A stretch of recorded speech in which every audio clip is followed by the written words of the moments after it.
Bonjour tout le monde. Et oui, ça y est, nous sommes au quiz spatial numéro 8, déjà. Troisième samedi où on le fait de manière, comment dire, bien fixée, puisqu'avant c'était un petit peu des tests. Donc c'est le troisième vrai quiz astrospatial, on va dire. Astrospatial étant un mot que j'ai inventé pour l'occasion, il fallait bien. On commence ce quiz 1 heure en retard parce que j'ai chanté un petit peu avant. Vous verrez peut-être les petites vidéos sur YouTube si j'ai envie. Peut-être. Mais c'est vrai que du coup je vais... Parce que quelqu'un dans le chat a dit mais tiens, il y a une guitare derrière toi, pourquoi t'en joues pas? Et du coup maintenant j'en joue. Ça fait très longtemps, mais du coup on a fait ça un petit peu avant. Donc nous étions un petit peu décalés dans le temps. Bonjour les futuriens, nous dit Polo 5 TDI. Mais oui, tout à fait. C'est que vous êtes dans le futur. Vous êtes dans le futur et pour venir dans notre présent à nous, il faut venir sur Twitch. Que voici. Twitch.tv Galactic Camille. Et vous serez accueillis par la petite Padmé. Voilà. Elle voulait pas. Elle ne voulait pas venir dans mes bras. Voilà. Maintenant c'est clair, elle ne voulait pas. Si vous voulez voir du coup les VOD, vous êtes actuellement sur Twitch. Ça se passe ici. Si vous voulez me suivre sur Twitter, ça se passe ici également. Sachez que je fais des lettres en rébus 1 par jour. Des rébus avec des typographies, donc venez les voir. J'ai également une page YouTube qui m'aide à financer la chaîne. Je crois que j'ai une page Instagram, mais je sais pas si j'ai fait le lien. Attendez, je vais regarder. Instagram. Non, alors oui, si, c'est bon, ça y est. Instagram Galactic Camille, où je reposte plus ou moins ce que j'écris sur Twitter en photo. Ça y est, pas de mettre à l'écran, du coup, bim, de vue en plus. C'est exactement ça. Du coup, vous pouvez m'aider à financer la chaîne avec Twitch et Utip. Et vous aurez accès aux émoticônes de la petite Fluffy qui est ici. Regardez comme elle est belle. Elle est très belle, voilà. Voilà, j'ai tout dit.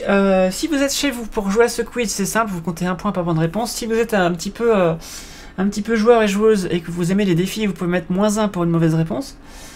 Et sinon, si vous êtes en live, eh bien, souvenez-vous, c'est la règle de QuizKit qui prévaut.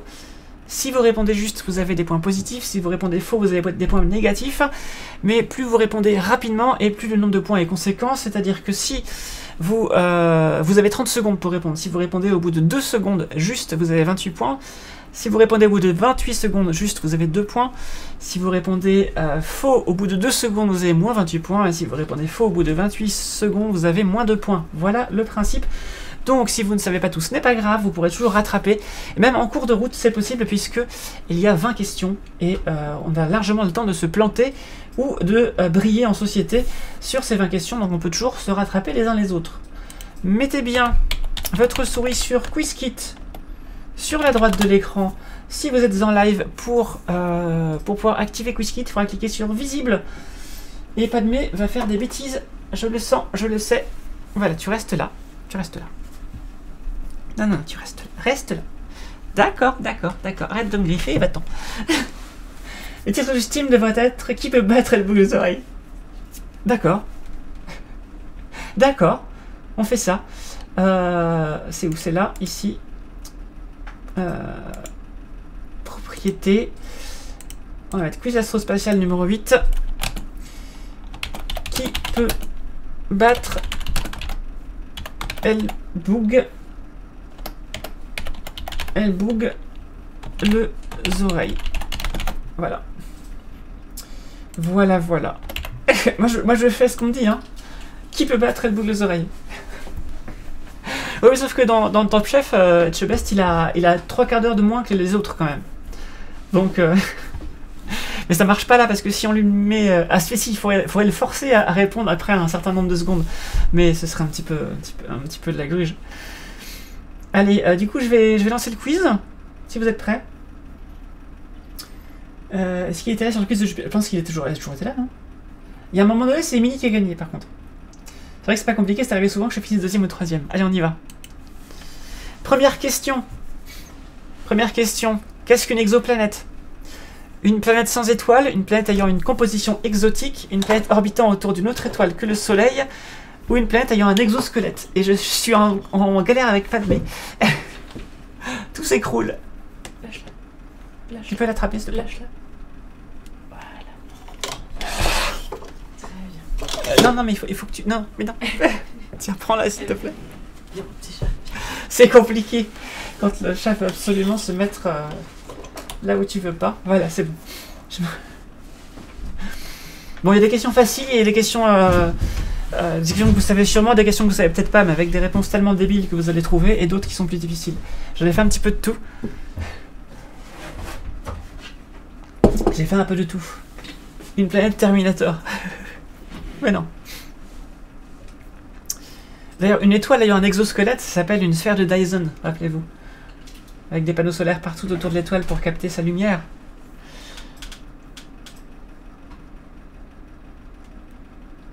Ils sont mignons, vos petits chats. Allez, reveal answer, c'est parti.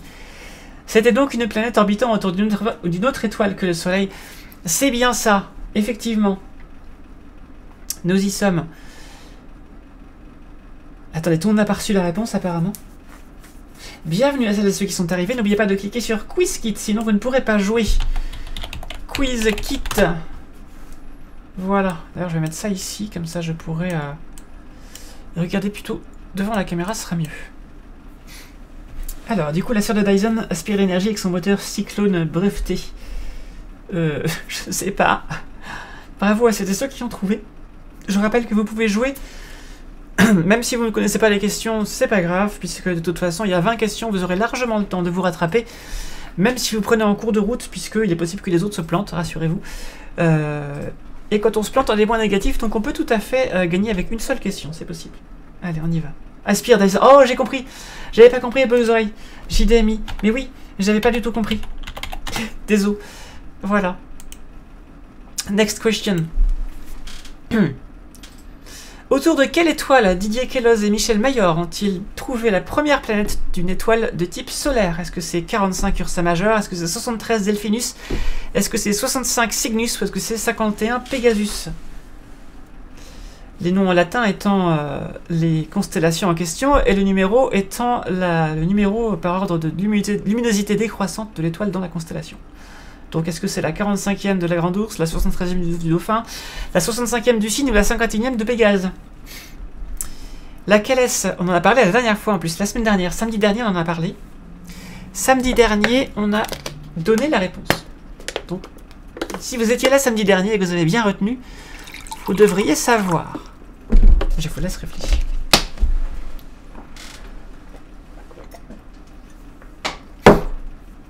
Je vous laisse réfléchir.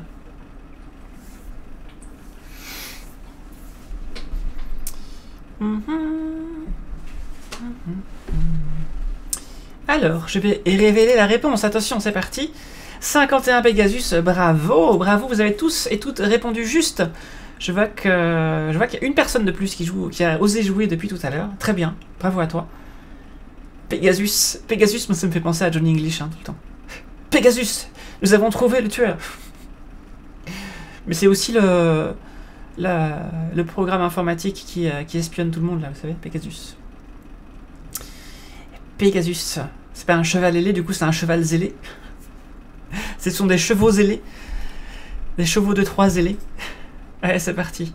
Question numéro 3. En quelle année a-t-on découvert la première exoplanète? 1991, 1995, 1988 ou 2001? Alors, en quelle année a-t-on découvert la première exoplanète? Moi, j'ai une autre rêve pour Pegasus, mais personne ne l'aura. Je veux bien, je suis ado, je veux bien que tu la donnes, du coup. Je ne la connais pas.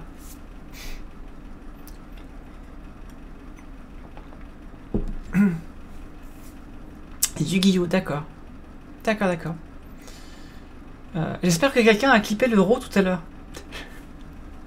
J'ai fait un magnifique Ro juste avant de commencer à chanter tout à l'heure. J'espère que quelqu'un l'a capté en clip. Beyblade Metal Fusion. Ah, c'est Beyblade, d'accord. Hyper vitesse. Ça n'avait pas été interdit les Beyblades à une époque, à l'école, parce qu'il y avait des morceaux en métal qui pouvaient faire mal ou je sais pas quoi. J'ai rêvé ou quoi? C'était pas de ma génération c'était les billes et les POG. On jouait au POG, c'était trop bien les POG. Et d'ailleurs c'est ressorti, il y a Dame Dame, la streameuse qui fait souvent des reveals de POG nouveaux. De POG nouvelle version. Oui c'est ça, et je suis ado, donc ça a bien été interdit à un moment donné. Après ton passage. Mais c'est parce qu'ils avaient sorti des Beyblades avec des bouts de métal. Avant c'était en plastique et après ils ont sorti des Beyblades avec des bouts de métal. Parce que le but c'était quoi? C'était de se les faire... tu lances ta toupie, elle cogne celle des autres et il faut être celle qui s'arrête en dernier, c'est ça? Alors... Ah ah!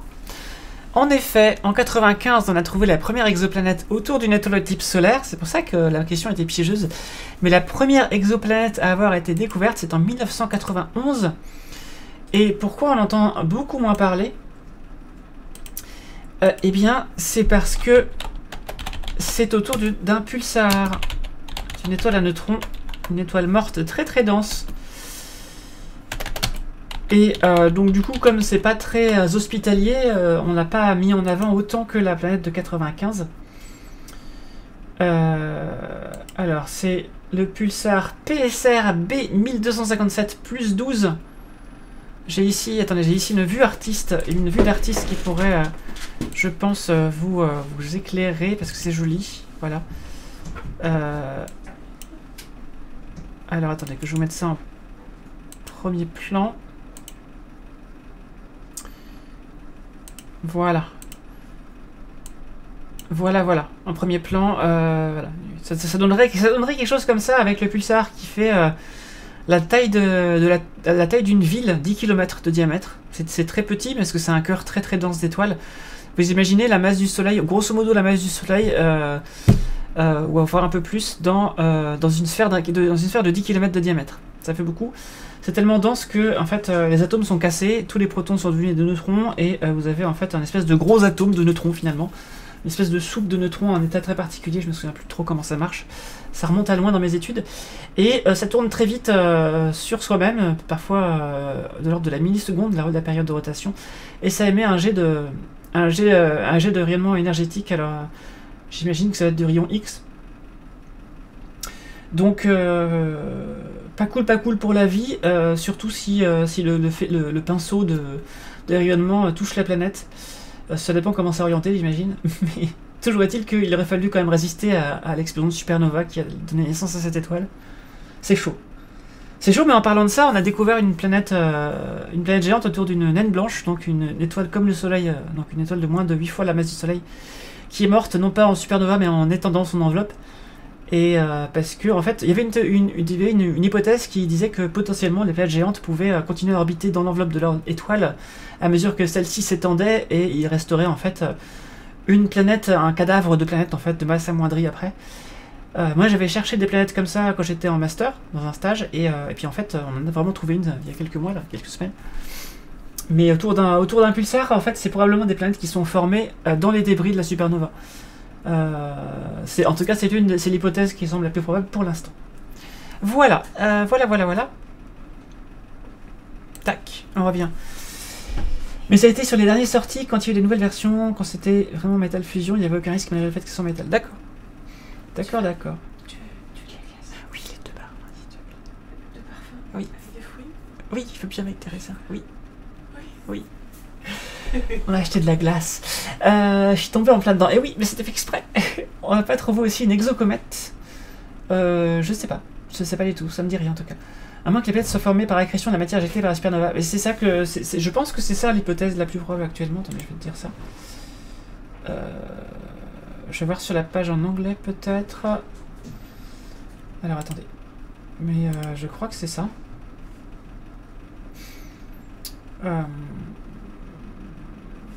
Il y en a d'autres, hein. Sinon il y a d'autres pulsars autour de lesquels on a trouvé des planètes, c'est pas le seul.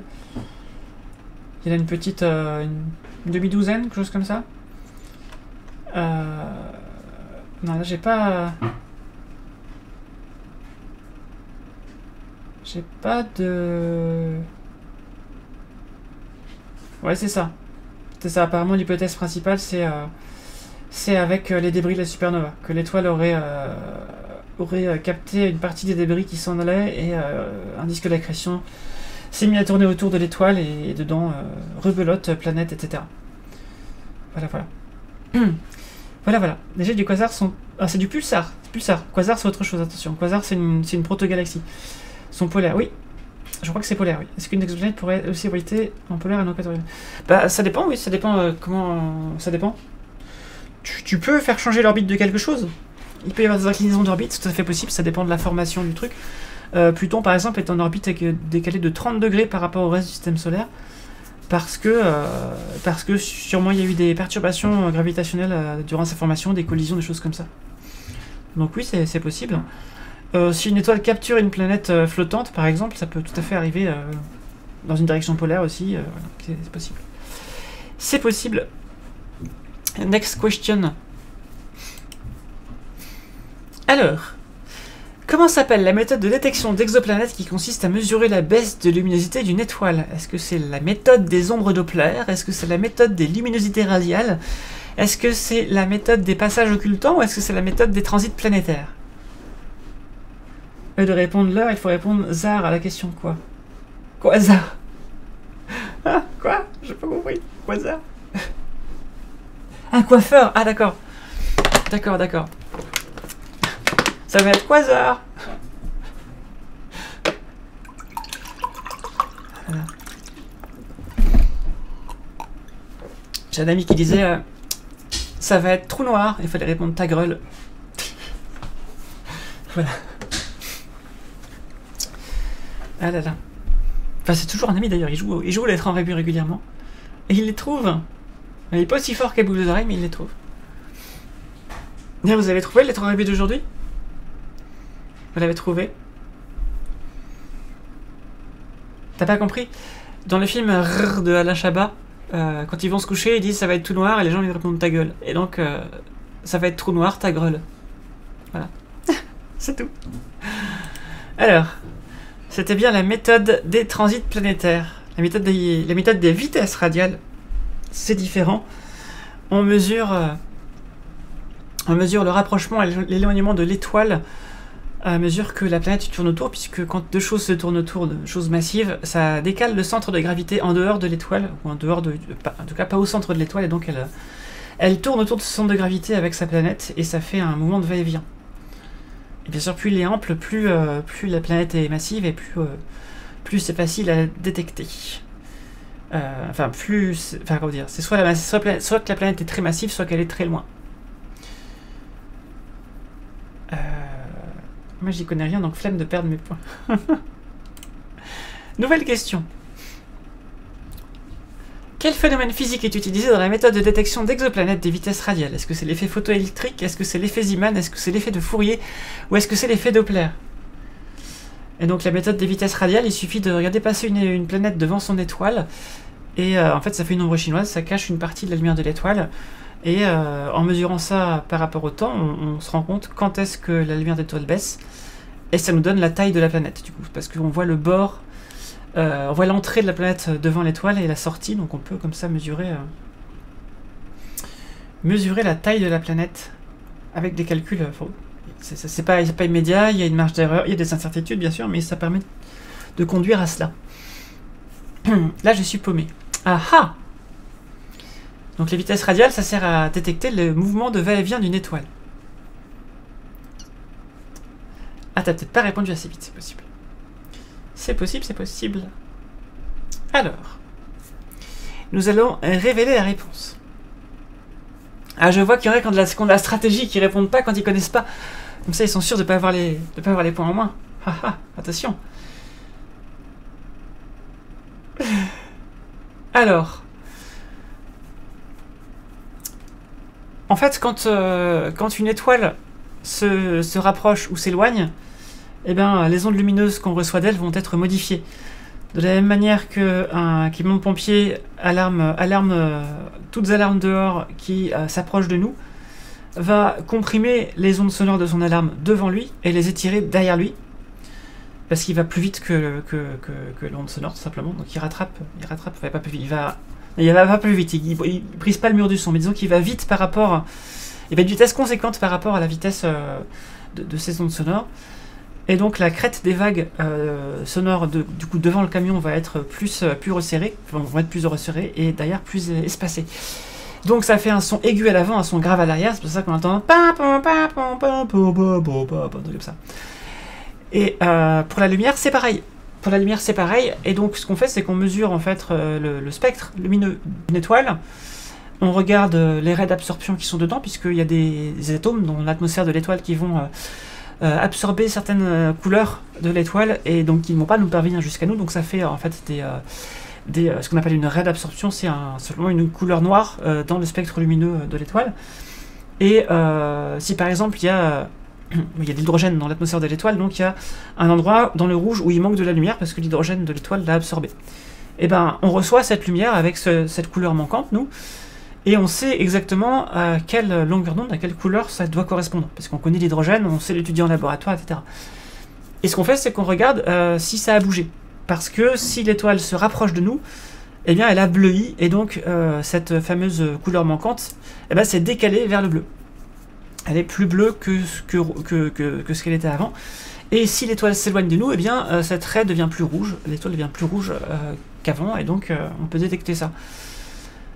Et ce mouvement de va-et-vient, avant-arrière, avant-arrière, avant-arrière, rouge-bleu, rouge-bleu, rouge-bleu, rouge-bleu, eh bien ça permet de détecter du coup le mouvement d'une étoile, en fait sa rotation autour du centre de gravité de son système planétaire. Et s'il y a une planète autour, eh bien, du coup on va voir ce mouvement. S'il y a deux planètes autour, on va voir du coup un va-et-vient comme ça de la vitesse de l'étoile. Et sur la courbe, on va voir une deuxième courbe en sinusoïde comme ça, incrustée dans l'autre, qui est en fait due à la deuxième planète. Voilà, voilà. Le redshift et le blueshift, tout à fait. Et on s'en sert aussi de cet effet pour mesurer la vitesse de tout ce qui bouge dans l'univers, en fait. Hein. On peut tout faire avec ça. Notamment la rotation des galaxies. Si une galaxie que vous voyez comme ça, presque par la tranche, comme ça, face à vous, tourne sur elle-même, eh bien, vous allez voir qu'un côté de la galaxie paraît rougi par rapport à ce que ça devrait être en théorie, et l'autre partie paraît bleue, parce que du coup, ça tourne. La partie gauche va s'approcher de vous, va rougir, la partie droite va bleuir, s'éloigner de vous, par exemple. Voilà. Ne pas confondre avec le bullshit. Non, ça n'est pas pareil. On passe à la question suivante. Qu'appelle-t-on un Jupiter chaud? Est-ce que c'est un corps intermédiaire entre planète et naine brune? Est-ce que c'est une planète géante très proche de son étoile? Est-ce que c'est un sandwich de taille planétaire? Ou est-ce que c'est une planète géante gazeuse en formation? Merci ma chérie. Oh. Regardez ça. Comme c'est trop beau. Alors, je vous écoute. J'ai mis une petite blague, hein, je sais pas si vous l'avez vu.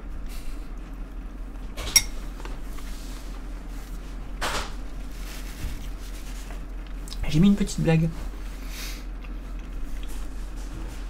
Alors, qu'est-ce que ça nous dit? Qu'est-ce qu'un Jupiter chaud?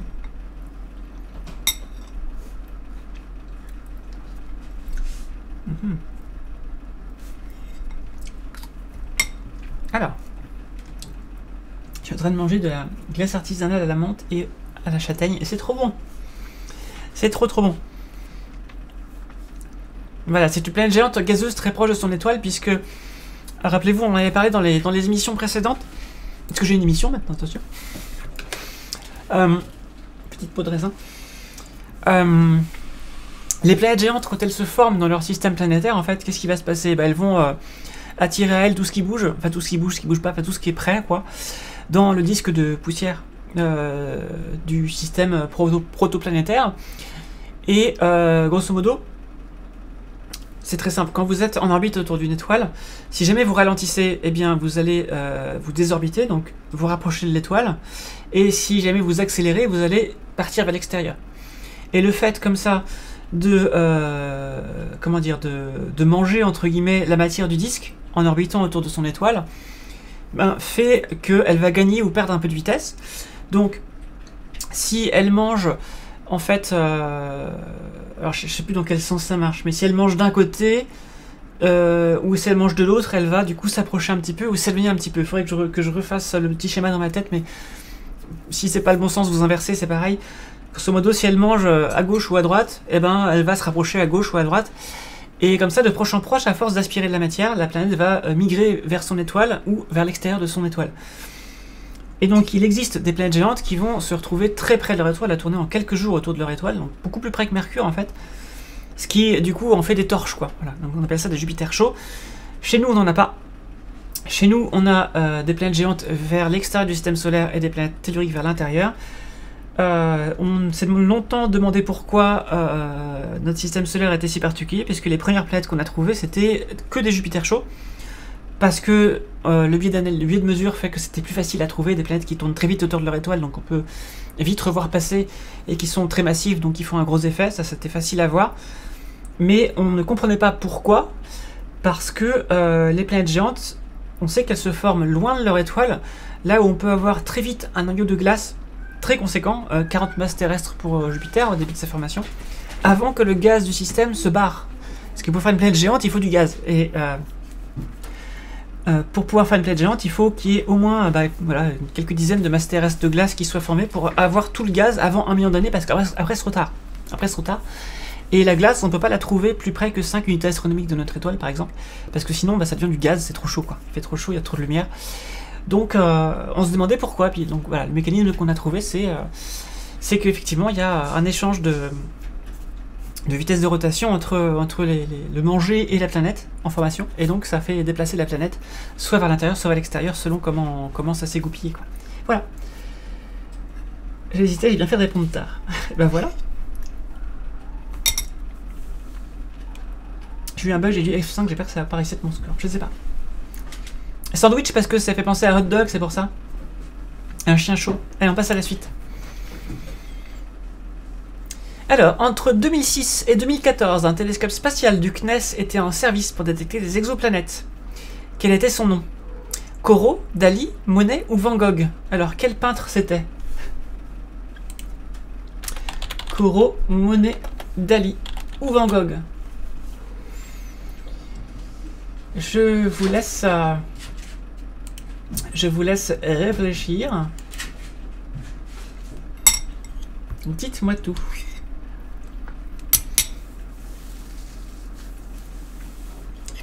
C'est trop bon cette glace. Hein? C'est délicieux. Bah c'est de la glace artisanale à 8 € la barquette. C'est intéressant. Bon. Mais c'est une barquette de glace avec de la glace très dense, c'est-à-dire qu'ils n'ont pas rajouté d'air dedans. Donc les 8 €, c'est en grosso modo une barquette comme ça équivaut à 2 barquettes carte d'or classique en termes de quantité. Bah, c'est beaucoup plus lourd hein, ça. Oh ouais, en termes de kilo, je vais regarder. Je sais pas, mais c'est beaucoup plus lourd. Je vais regarder sur Alors, c'était Corot.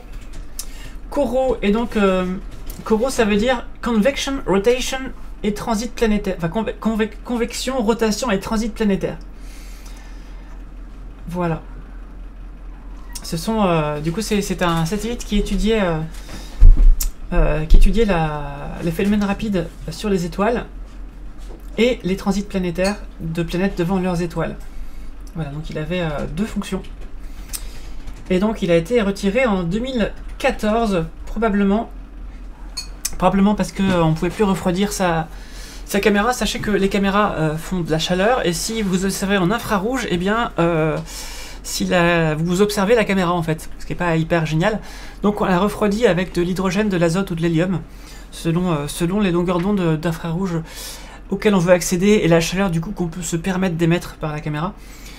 Et quand il n'y en a plus, il n'y en a plus. Et donc on est obligé de mettre le satellite à la retraite ou de changer du coup son domaine d'application. Voilà. Non, Corot n'étudiait pas le soleil, c'est Soo qui étudiait le soleil. Pas Corot. Allez, on continue. C'est parti, next question.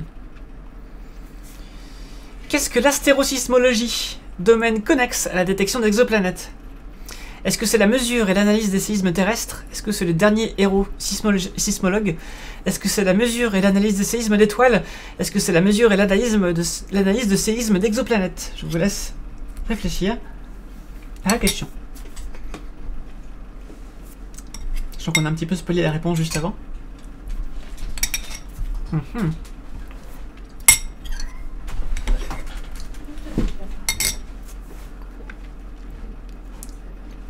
Alors je vous laisse réfléchir à la question.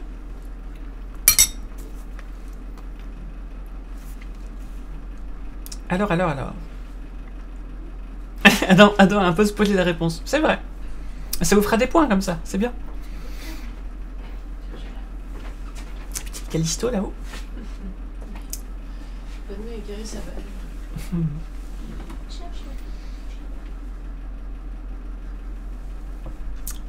C'est quoi qu'on voit là en fait? C'est quoi ça? Ah, c'est le micro qu'on voit, je me demandais ce que c'était. Allez.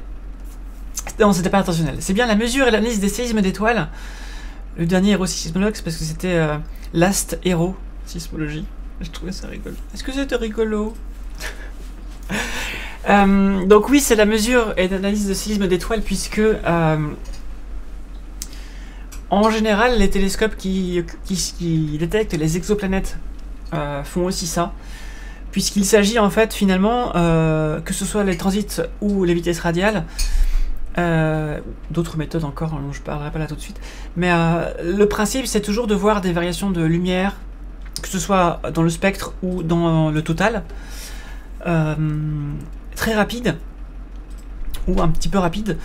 Enfin, même si les planètes elles mettent du temps à tourner autour de leur étoile, le passage est très rapide, donc il faut avoir suffisamment de points de données pour pouvoir détecter quelque chose. Donc il faut quand même avoir une caméra qui va faire beaucoup d'images dans un laps de temps court.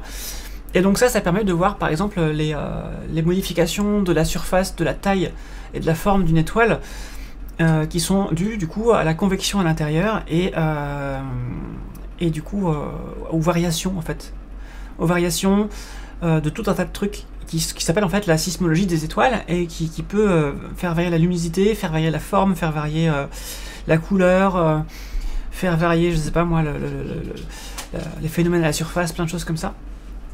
Donc voilà, c'est vraiment un domaine qu'on associe très très souvent à la détection d'exoplanètes, et souvent en fait on se sert d'instruments comme ça pour détecter les exoplanètes.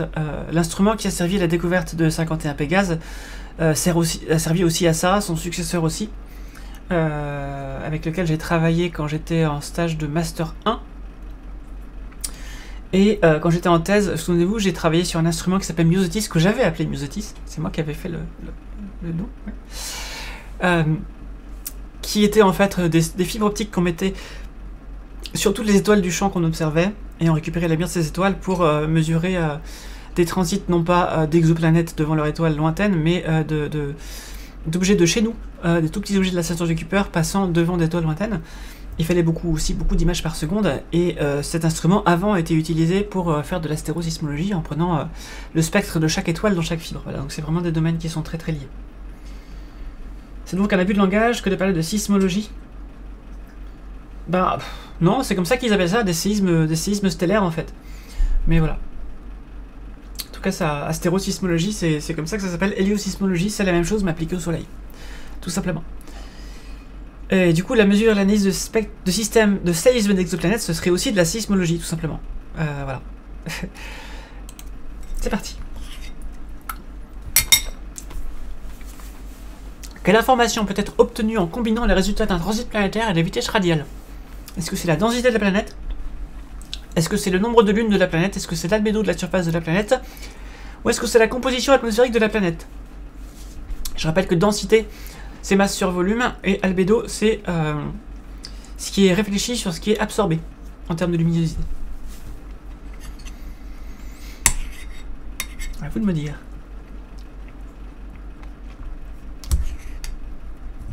C'est trop bon. T'es froid? Et froid. Et froid.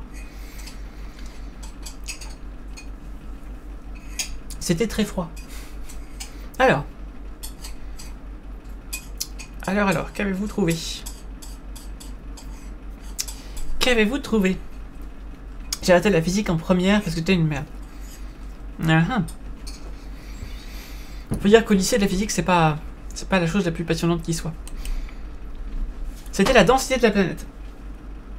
En effet, quand la planète passe devant son étoile par les transits, eh bien, on peut voir quelle proportion en fait de la lumière de l'étoile a baissé, donc en gros la taille de la planète, plus ou moins certaines incertitudes, comme je disais. Et avec les vitesses radiales, on peut savoir combien la planète tire sur l'étoile en fait, avec sa masse, pour la faire bouger. Et donc pareil, moyennant quelques difficultés, on trouve la masse de la planète. Et donc si on arrive à faire les deux méthodes sur le même système, et sur la même planète, eh bien on obtient à la fois la masse et la taille, et on obtient donc la densité, c'est-à-dire, comment dire, c'est la masse volumique en fait, c'est savoir si c'est fait avec un matériau très dur, très dense, ou très léger, très peu dense. Par exemple, si vous avez une densité faible, ça va être une planète géante gazeuse par exemple, et une densité forte, ça va être une planète rocheuse comme la Terre, et encore plus fort, ce serait comme Mercure, qui est quasiment que du métal à l'intérieur. Voilà. Voilà. Et pour l'albédo, il faut avoir la lumière de la planète. Et pour avoir la lumière de la planète, il faut passer en imagerie directe. Et on sait faire maintenant, mais c'est plus compliqué. L'albédo, c'est le rapport entre la lumière qui est réfléchie par une planète et la lumière qu'elle absorbe. Ça veut dire qu'en fait, une boule de charbon serait un albédo proche de 0. Puisque comme c'est noir, ça veut dire que ça absorbe toute la lumière visible et ça ne réémet quasiment rien. Et par exemple la Terre au pôle, avec toute la glace qu'il y a, l'albédo est proche de 1 puisque la neige réfléchit quasiment toute la lumière que la planète reçoit et n'absorbe qu'une petite partie. Et d'ailleurs c'est pour ça qu'elle ne fond pas. Voilà. Quand j'ai vu ce qu'un pote à moi faisait en terminale, je me suis dit que j'avais bien fait d'arrêter en fin de première. Et moi j'ai arrêté la physique, j'ai jamais arrêté en fait. Par contre, j'ai arrêté les maths en master et ça fait du bien. J'avais du mal j'aimais bien les maths, mais j'avais beaucoup de mal à y arriver. Ouais, les équatifs c'est hardcore. En physique ça va, mais en maths c'est plus chaud. Parce qu'en physique c'est des cas très pratiques, mais en maths faut s'accrocher. La physique théorique je sais pas comment ils font. Je sais pas comment ils font. Allez c'est parti. Comment s'appelait le spectromètre utilisé pour la détection de la planète 51 Pégasi B en 1995, justement? Est-ce que c'était Julie? Est-ce que c'était Aurélie? Est-ce que c'était Sophie? Ou est-ce que c'était Elodie? Comment s'appelait-il?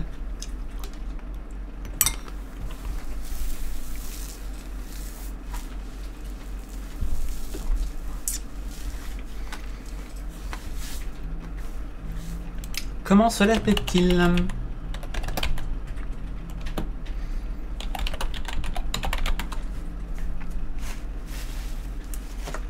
Oui, je voulais dire, mais bien sûr que je l'ai dit la semaine dernière. Bien sûr, Paulos. Bien sûr. Je ne fais pas que les questions dont vous n'avez pas la réponse. Je sais ce que vous savez depuis la dernière fois. Je le sais. J'avais répondu girafe.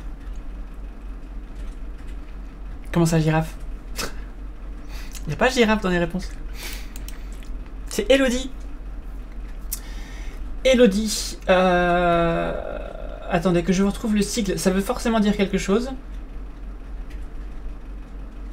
Non, attends, ça veut forcément dire quelque chose.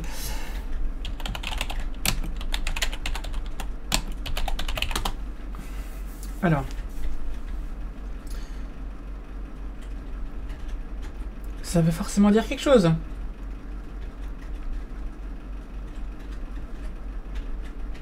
C'est fou ça.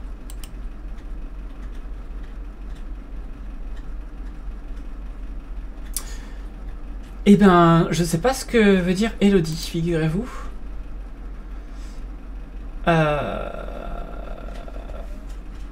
Voilà, bon écoutez, il était installé au télescope de 1,93 m de l'Observatoire de Haute-Provence. Je vais vous mettre ça comme ça, du coup. Voilà. Le télescope d'1,93 m de l'Observatoire de Haute-Provence, à côté de Saint-Michel l'Observatoire. Voilà. Alors, il paraît un peu vieillot comme ça, mais il est encore très très utilisé, notamment par les chasseurs d'exoplanètes, puisque depuis, en fait, depuis l'instrument Elodie, il y a l'instrument Sophie. Et oui, Sophie faisait partie des réponses, et c'est aussi un instrument, donc c'est un spectrographe à échelle, c'est-à-dire que ça utilise un réseau spécial qu'on appelle un réseau à échelle pour faire les spectres. Et celui-là, il veut dire spectrographe pour l'observation des phénomènes intérieurs stellaires et des exoplanètes. Donc c'est un spectrographe qui, comme je vous le disais, un peu comme pour Corot en fait, qui permet de mesurer du coup les variations de spectre des étoiles dues à la sismologie et les variations de spectre dues au déplacement de l'étoile à cause d'exoplanètes. Donc voilà. Et donc voilà, en fait, on parle la mesure qu'on fait, c'est des mètres par seconde, du coup c'est les variations de vitesse de l'étoile, Et on parlait de 1 à 2 mètres par seconde de précision. C'est ce qu'il faut pour détecter une planète de type Jupiter, en fait. Hein. Voilà. Une planète de type Jupiter, où qu'elle soit par rapport à son étoile, c'est qu'elle soit près ou loin. Vous savez, plus elle est loin, plus ça va tirer sur l'étoile. Ça suffit, 1 ou 2 mètres par seconde, ça suffit pour détecter un Jupiter. Par contre, si vous voulez détecter une planète de la taille de la Terre, et ben, quelle que soit la distance de la Terre à son étoile, de la planète à son étoile, la masse de celle-ci n'est pas assez grande pour tirer l'étoile autant. Et donc, pour ça, il faut une précision de quelques centimètres par seconde sur la vitesse de l'étoile. Ce qui n'était donc pas le cas de ce télescope-là. Et je crois que c'est HARPS, c'est ça. C'est HARPS qui avait du coup la précision nécessaire et qui en a trouvé quelques-unes. Et donc voilà ce que ça veut dire. C'est que vous avez la petite planète là qui tourne autour de la grosse étoile ici. Pardon. Et en fait, ça fait comme elle est massive, sa masse n'est pas négligeable en fait finalement, même si elle est toute petite par rapport à celle de l'étoile. Dans ce cadre-là, en tout cas, pour cette étude-là, elle n'est pas négligeable. Et vous voyez que en fait, les deux corps tournent autour du centre de gravité du système. Voilà, c'est là où les deux masses se compensent en fait. Comme si vous prenez des haltères inégales avec un côté plus lourd que l'autre et vous essayez de le faire tourner sur votre doigt, vous allez voir que votre doigt, il faut le mettre plus près de la grosse boule que de la petite, mais pas sous la grosse boule parce que la petite, elle tire quand même un petit peu. Et donc le petit mouvement en cercle que fait l'étoile, c'est ça qu'on détecte. Si l'observateur est en haut ici, par exemple, on va voir l'étoile se rapprocher, s'éloigner, se rapprocher, s'éloigner, et à chaque fois, du coup, on va voir la lumière de l'étoile rougir, bleuir, etc. Voilà. C'est Sophie pour détecter un Jupiter. Ça Sophie pour détecter un Jupiter. Oui, tout à fait. Tout à fait. Allez, c'est parti. Question suivante. Question numéro 11. Déjà. Depuis 2018, un télescope spatial de la NASA succède à Kepler pour la détection d'exoplanètes par transit. Quel est son nom? MESS, TESS ou PESS? Elle n'est pas facile celle-là. Celle-là n'est pas facile, c'est vrai. Allez, je vous écoute.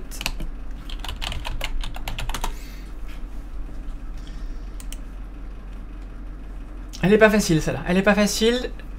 Je reconnais qu'elle n'est pas facile. Donc Kepler a succédé à Corot. Kepler, c'est un télescope de la NASA qui a fait du coup la détection d'exoplanètes par transit. Il en a fait des milliers. Et c'est pour ça que vous allez voir, quand vous voyez des noms d'exoplanètes, c'est souvent Kepler qui est indiqué au début du nom, parce que c'est souvent Kepler qui les a trouvés. Et c'est TESS maintenant qui a pris la relève. Et oui, du coup j'ai donné la réponse. C'est TESS. Transiting Exoplanet Survey Satellite. Voilà. Donc c'est un satellite qui, comme Kepler, va observer une grande partie du ciel de manière continue, ou le plus continu possible, le plus continuellement possible, pour avoir du coup des courbes de lumière, on appelle ça des courbes de lumière, la lumière en fonction du temps, de toujours les mêmes étoiles, jusqu'à ce qu'une planète passe devant et puisse être détectée. Voilà. Et donc là, en fait, celui-là, il va chercher autour des étoiles comme le Soleil, donc des types G, des naines blanc-jaune, quoi, et des types K, des naines orange. Voilà, plus petites. Alors, sachant que les naines rouges, les plus petites étoiles, on cherche, mais c'est, comment dire, en tout cas pour les planètes comme la Terre, c'est un peu plus compliqué, puisque très souvent, les petites étoiles sont très turbulentes, et donc il faut beaucoup d'éruptions, qui sont probablement potentiellement létales pour la planète qui est autour. Et en général, du coup, une planète qui va se former autour de cette planète-là va se retrouver, cette étoile, pardon, va se retrouver synchrone, c'est-à-dire qu'elle va toujours montrer la même face à cette planète, elle va tourner aussi vite sur elle-même qu'autour de l'étoile, elle va toujours montrer sa même face, comme la Lune autour de la Terre, et du coup, c'est vrai qu'il y aura un côté chaud, un côté froid. Donc après, il y a plein de science-fiction qui dit qu'on pourrait vivre sur la bande de crépuscule entre le jour et la nuit, etc. Mais voilà, c'est vrai que le Graal semble être les étoiles comme le Soleil ou comme Alpha du Centaure B, donc les étoiles K, orange. Et du coup, les étoiles plutôt bleues, ça finit en supernova comme ça peut finir en supernova comme pour le pulsar en question là. Et ça vit pas très longtemps, donc souvenez-vous, il faut 1 million d'années pour faire un Jupiter, il faut 100 millions d'années pour faire une Terre. Donc si vous prenez une étoile B, une étoile O, Une étoile O, c'est une étoile très très bleue et ça vit 1 million d'années, donc à peine le temps de faire un Jupiter et pouf, c'est fini. Donc ouais, c'est pour ça qu'on préfère ces types d'étoiles-là, plutôt naines froides, quoi, naines jaunes, naines oranges. Pas trop froides non plus à cause des éruptions, même si on trouve plein de planètes autour. Hein. Et autour des étoiles bleues, c'est pas trop la peine de chercher parce que de toute façon, elles n'ont pas trop le temps de former des planètes. Voilà. On passe à la suite. Question numéro 12. Au 6 novembre, combien d'exoplanètes a-t-on détecté et confirmé? 3476, 10 567, 4868 ou 150? Combien est-ce qu'on a trouvé? Alors, je vous ai donné une partie de la réponse dans la question d'avant. Ça m'a échappé.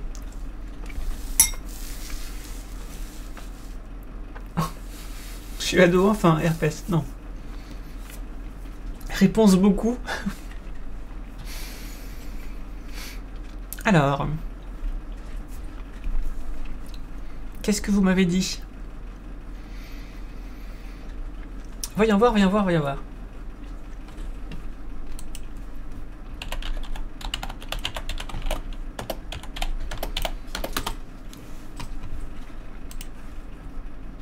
Bah disons, ça met du temps à arriver. Ça fait des questions, je suis largué, mais c'est pas grave. C'est-à-dire que tu laisses une chance aux autres de gagner. C'était bien 4868 planètes qui ont été détectées et confirmées. Et si on regarde celles qui sont... si on ajoute celles qui ont été candidatées mais qui n'ont pas encore été confirmées, ça fait 7483 planètes. On estime qu'il y en a potentiellement des milliards dans la Voie lactée, puisqu'il y a 200 milliards d'étoiles, et en fait il y a une très grande proportion d'étoiles qui ont des planètes. Donc disons que si on est seul dans la galaxie, ce serait vraiment très bizarre. Ce serait statistiquement très improbable du coup. Voilà. Donc seulement... Bah c'est pas mal déjà quand même, depuis 1995, ça a augmenté exponentiellement. Donc c'est plutôt pas mal. Et on a trouvé plein de planètes exotiques, des types qu'on ne connaissait pas encore, etc. Des planètes océans, des planètes avec des densités intermédiaires entre les telluriques et les gazeuses, des choses comme ça. Enfin oui, des planètes océans, puis des planètes faites de carbone surtout, et non pas de silicium comme chez nous, des choses comme ça. Il y a plein de choses qui ont pu être trouvées. On passe à la suite. C'est parti. Question numéro 13. Au 6 novembre 2021, combien de systèmes planétaires contenant au moins 2 planètes a-t-on découvert? 804, 314 159, 256 ou 42? Alors normalement, si vous êtes rusé, vous devriez trouver la réponse sans la connaître. Normalement, si vous êtes rusé, vous devriez trouver la réponse sans la connaître. C'est une question pour faire des points, ça. C'est une question pour faire des points. Alors, je vous écoute. Est-ce que vous avez vu l'astuce? Dans le doute, je réponds la réponse universelle.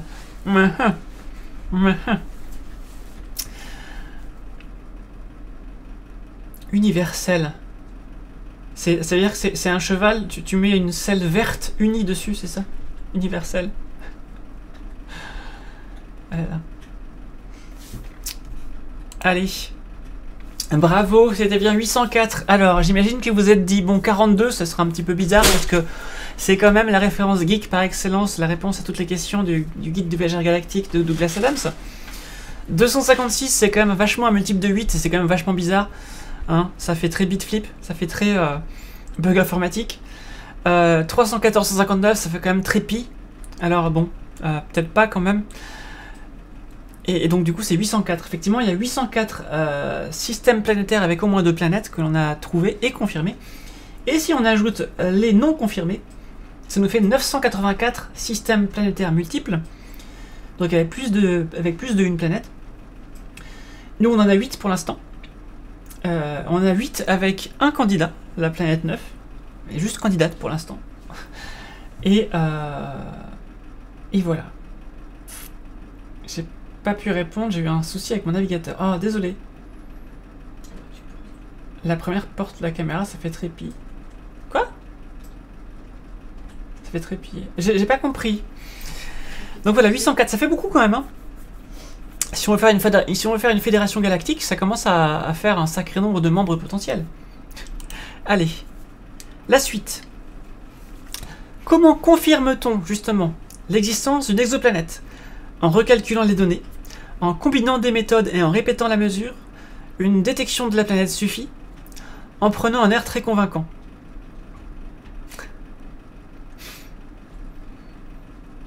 Alors, est-ce que pour confirmer une étude, il faut faire comme Didier Raoult, ou est-ce qu'il faut faire un vrai travail? C'est ça en gros.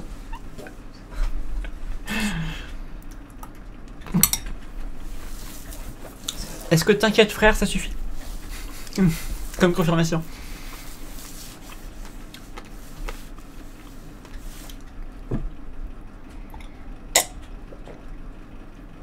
Je suis sûr que là vous allez trouver. Je suis sûr que même les gens qui connaissent pas trop le sujet des exoplanètes pourront trouver. Il suffit juste de savoir un peu comment la science fonctionne et comment les trolls arrogants sur internet fonctionnent et de faire la part des choses. 804 système, cool pour la commune autogérée galactique que j'essaie de créer sur Stellaris. Ben voilà. C'est bien en combinant les méthodes et en répétant la mesure. Pourquoi? Eh bien parce que si vous voyez une planète passer devant une étoile en transit planétaire par exemple, eh bien imaginons que c'est une planète comme la Terre. Eh bien il faut attendre 1 an avant qu'elle repasse. Et donc tant que vous ne l'avez pas vu repasser, ça peut tout à fait être une erreur de mesure, une énorme tache solaire qui est apparue à la surface de l'étoile et qui a disparu, un truc qui est passé en avant-plan qui vient de chez nous, enfin voilà, des choses comme ça. Ça peut être tout un tas de machins.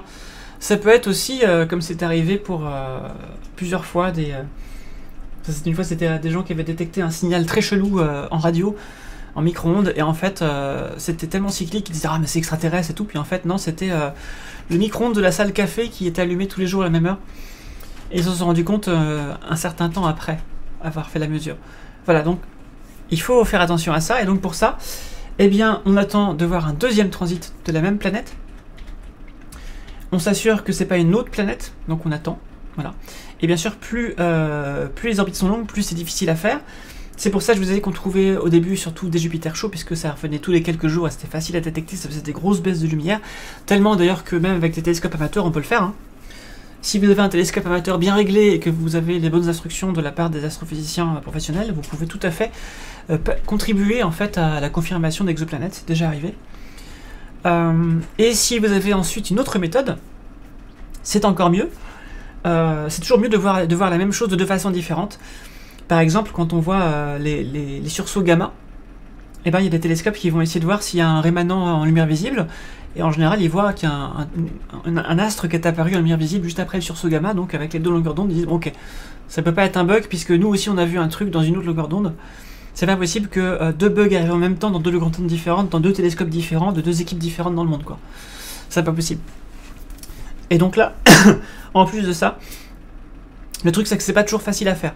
Parce que pour qu'il y ait pour qu'il y ait un transit, il faut voir le système par la tranche. Si vous le voyez par-dessus, la planète passera pas devant l'étoile. Si le système est exactement par la tranche, vous avez accès directement à la taille de l'étoile, de la planète, pardon. Mais s'il n'est pas vu complètement par la tranche, vous allez avoir seulement une... la planète, elle va seulement... il n'y aura qu'une partie du disque de la planète qui sera devant l'étoile. Et donc vous allez percevoir une baisse de luminosité plus faible et plus courte que ce qu'elle devrait être en réalité. Donc vous allez sous-estimer la taille de la planète. Donc ça c'est le premier point. Le deuxième point, c'est avec les vitesses radiales. Si vous êtes de face... pareil, si vous êtes selon que vous êtes de face ou de côté, eh bien, il va y avoir l'angle de vue qui va entrer en compte dans la mesure de la masse. Ce sera sinus de l'angle fois la masse. Et du coup, vous aurez aussi une incertitude. Mais dans les deux cas, si vous arrivez à faire les deux à la fois, donc si vous avez... le mieux, c'est de voir le système par la tranche, comme ça on est sûr que les deux vont fonctionner. Et là, c'est plutôt cool parce que vous avez en fait... Pour les transits, vous avez confirmation qu'il y a bien eu quelque chose puisque vous l'avez vu par vitesse radiale. Et pour les vitesses radiales, vous avez confirmation du transit, donc que c'est potentiellement plus, ça a plus de chances d'être sur la tranche, et donc que l'angle, le sinus de l'angle n'est pas si grand que ça.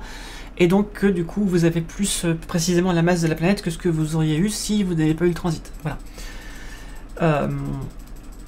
Donc voilà pourquoi c'est important de combiner les méthodes.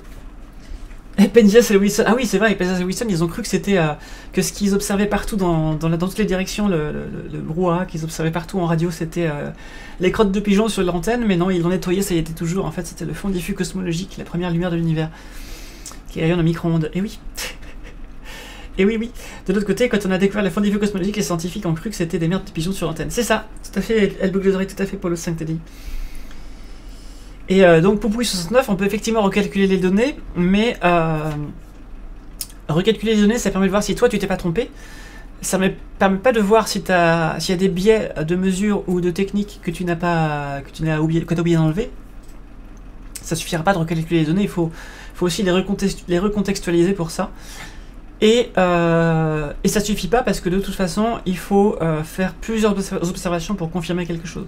Alors soit plusieurs observations avec la même méthode par différentes équipes en même temps ou en décalé, en même temps c'est encore mieux, soit pour être sûr que c'est bien une planète avec d'autres méthodes, parce que si c'est pas une planète, par exemple si c'est une grosse tache solaire qui est apparue, qui a disparu, et ben plusieurs équipes peuvent l'avoir vue, il n'y a pas de problème. Ça ne veut pas dire que c'est une planète. Par contre, si on fait des vitesses radiales et que ça marche aussi, c'est une planète, parce que les taches solaires, jusqu'à preuve du contraire, ne font pas déplacer les étoiles. Voilà. Donc c'est important d'avoir les deux. Et pour les deux dernières réponses, on a vu ce que ça faisait avec l'hydroxychloroquine, ça suffit pas de détecter un cas positif et d'avoir un air très convaincant. Voilà. Ça suffit pas. Allez, c'est parti. Nous le tacle à un certain DR. À quel objet correspondrait l'appellation Kepler, entre parenthèses, grand A, grand B, fermeture de la parenthèse, petit b? Est-ce que c'est la planète AB autour de l'étoile Kepler B? Est-ce que c'est la lune B de la planète grand B autour de l'étoile Kepler A? Est-ce que c'est la planète B autour des étoiles Kepler grand A, grand B? Ou est-ce que c'est l'étoile B du trio d'étoiles Kepler A, B, B? Alors là, vous savez peut-être pas, mais essayez d'utiliser votre logique. Normalement, avec les parenthèses et tout, vous devriez trouver.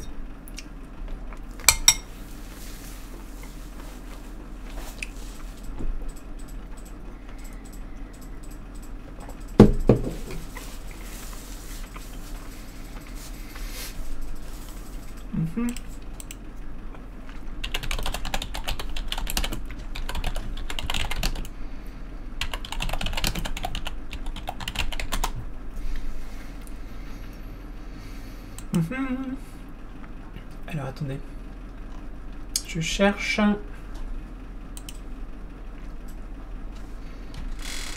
quelque chose.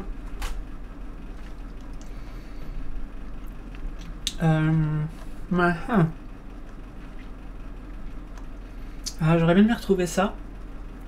Attends. Je vais trouver. Toile. Multiple. Ah, est-ce que je vais pouvoir retrouver ce schéma? Ah.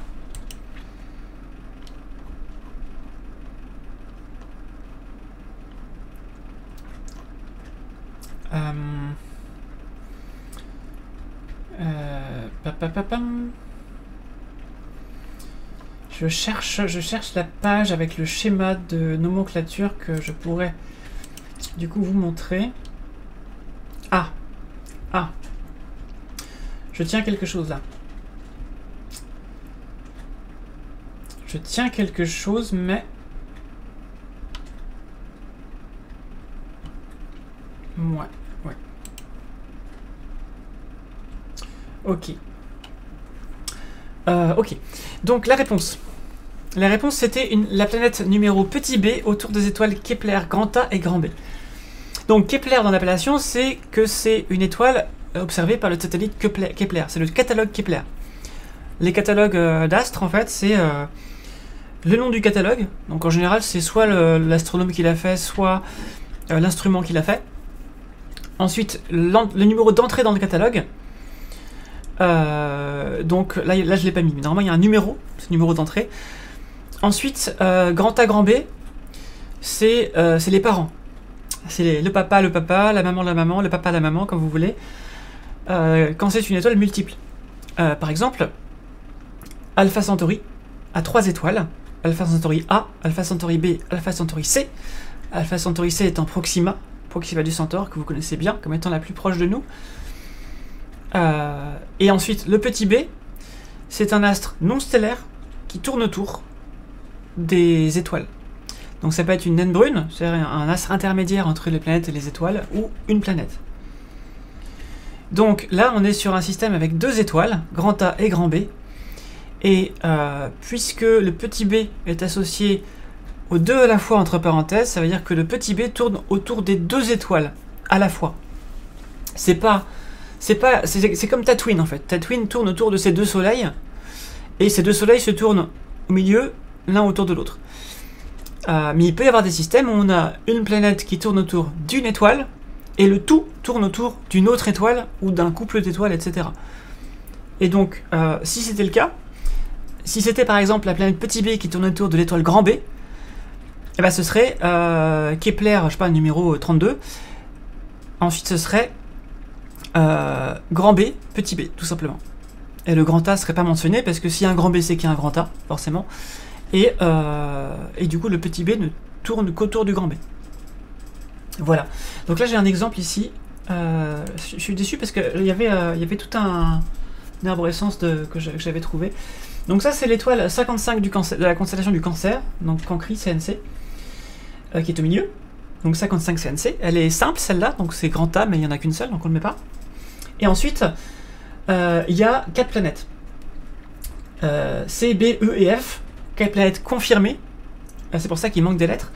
Et les lettres, du coup, c'est pas l'ordre des planètes depuis l'étoile jusqu'à l'extérieur, comme ce serait Mercure, Vénus, la Terre, Mars, etc. Non, c'est dans l'ordre de découverte. C'est-à-dire que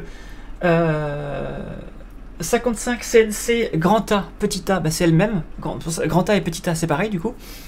C'est l'étoile. Petit b, c'est celle qu'on a trouvée en premier, petit c en deuxième, petit e en troisième et petit f en dernier. Et vous voyez que petit e d'ailleurs est plus proche de l'étoile que les 2 autres, parce que la probabilité, vous vous souvenez, hein, les Jupiters très proches sont plus faciles à trouver. Et pourquoi il manque des lettres? C'est parce que dans ce système-là, il y a une planète D qui n'a pas encore été confirmée. Elle n'est que candidate, et donc c'est pour ça qu'elle n'apparaît pas sur ce schéma.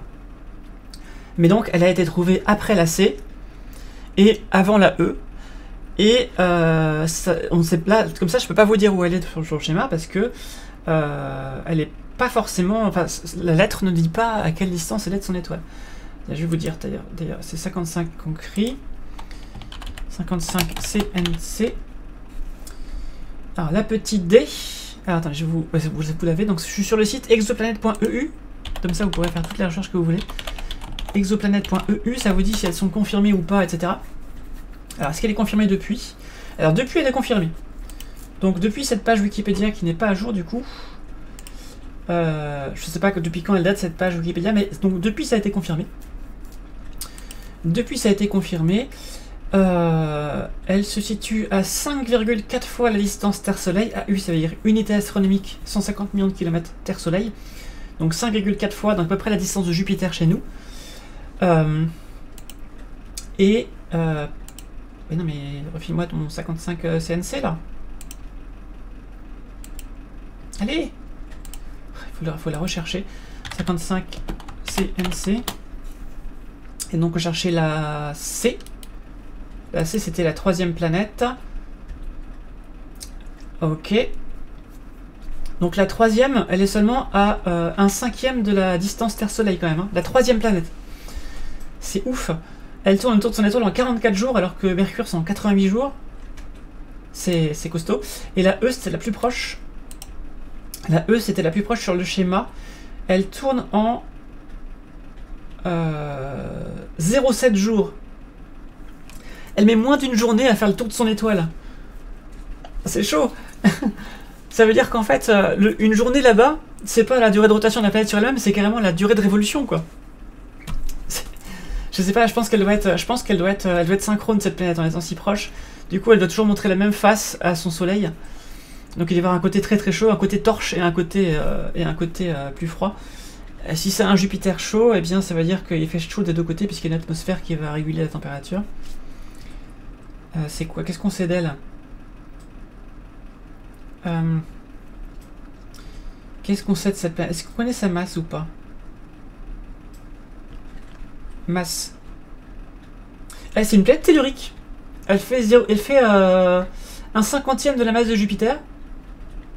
La Terre fait un centième de la masse de Jupiter, donc c'est-à-dire que elle fait 2 fois la masse de la Terre, cette planète. C'est une super Terre, donc une super Terre. Oui, avec quelques chiffres, on peut dire beaucoup de choses déjà.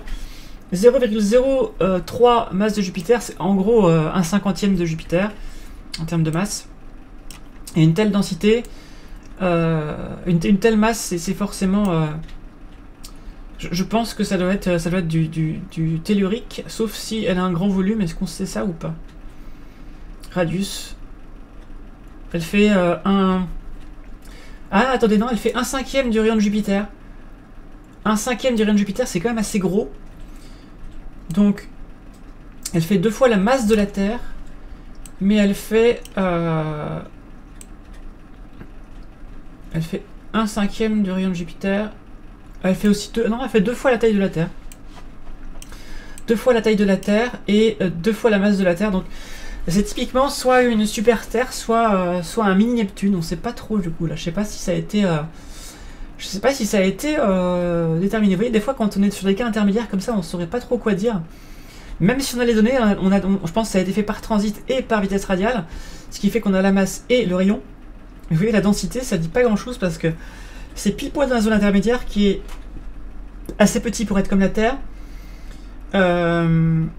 Assez peu massif pour être comme la Terre, mais ça peut être aussi suffisamment massif pour être comme Neptune et assez gros pour être comme Neptune. Donc je ne sais pas trop. Je ne saurais pas vous dire. Et donc on regardait du coup la planète D. Il reste la planète F qui se trouve elle à 0,7 ou à peu près comme Vénus. Donc grosso modo il y a 3 planètes autour de cette étoile qui sont plus proches que Mercure, une planète qui est proche comme Vénus et une planète qui est proche comme Jupiter. Voilà, vous avez un petit peu le genre de truc que c'est. Voilà. Je l'appelle AB. Le but c'est bien ordonné, au début c'est bien ordonné, après c'est le foutoir. Dans notre système solaire ça a été ça, puisque 800 millions d'années après la formation du système solaire, il y a eu une période chaotique où Jupiter, Saturne et Neptune ont terminé leur migration en renversant la table et en envoyant valdinguer tout ce qui traînait, et ça a fait le grand bombardement tardif, notamment sur les planètes internes, notamment la Lune, où il reste beaucoup de traces, tous les cratères, tout ça. Je voulais essayer de vous trouver nomenclature. Attendez, exoplanète naming standard. C'est ça que je veux. Et je veux un schéma. Image. Est-ce que je peux avoir un schéma de ça? Ah bah voilà, c'est ça que je voulais. C'est ça que je voulais. Regardez. Hop, je vous mets le lien. Tac. Et moi je vais me le mettre en... Je vais me le mettre là-dedans. Est-ce que j'en ai sûrement besoin de nouveau? Voilà, regardez. On a différents cas. Le premier cas, c'est avec une étoile grand A, qui est aussi petit a, nécessairement. Et ensuite, on a... alors là, c'est un peu compliqué. On aurait... je sais pas dans quel cas ça existe, ça, mais on aurait une planète qui tourne autour, qui est en fait 2 planètes. C'est-à-dire que... Ah si, je vois ce que c'est. Ça, c'est ce qu'on appelle une planète double, ici. C'est très rare, c'est-à-dire que c'est une planète qui a une lune quasiment aussi grosse qu'elle, et donc tout comme une planète autour de son étoile, les deux vont tourner autour d'un centre de gravité commun. C'est le cas par exemple de Pluton et Charon. Charon ne tourne pas autour de Pluton. En fait il se tourne comme ça. Comme 2 haltères avec un bâton au milieu, et on ferait tourner l'haltère sur le milieu. Et donc sur cette image-là, on est dans le cas où on a 2 planètes qui sont sur la même orbite et qui se tournent autour mutuellement. Et du coup, on les appelle pas B et C, mais B1 et B2, parce qu'elles sont sur la même orbite petit b. Voilà. Ensuite, dans le deuxième cas, on a l'étoile grand A, l'étoile grand B. L'étoile grand A petit a, c'est l'étoile grand A. Et l'étoile grand B petit a, c'est l'étoile grand B. Et ensuite, autour de l'étoile A, on a la planète grand A petit b. Et autour de l'étoile grand B, on a la planète grand B petit b. Comme c'est une étoile double, tout comme la planète double, c'est pareil, elles vont se tourner mutuellement l'une autour de l'autre, comme ça.